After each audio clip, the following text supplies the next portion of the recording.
現在満潮に近い海ですが、波ほとんどありません。やっぱり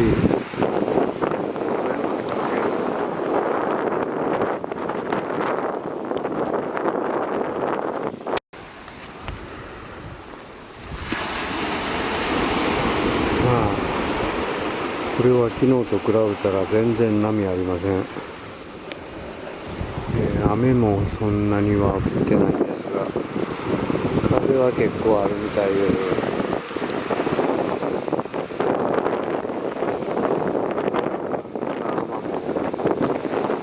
ゴミ全然上がってないようで綺麗です。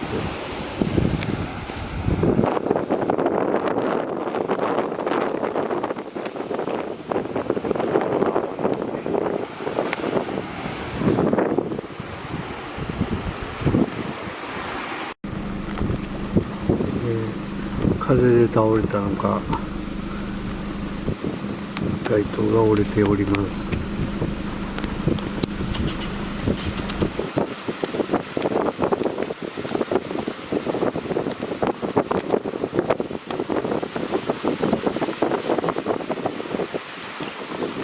多分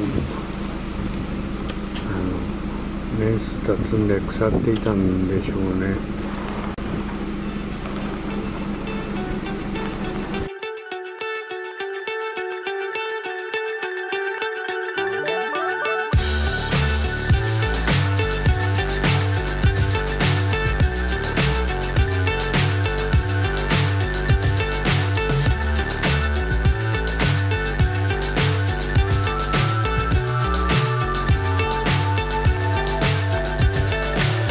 So high, I'm hypnotized.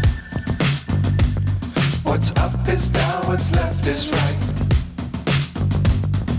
Chasing stars and holding you. I can't see the end, but we'll see it through.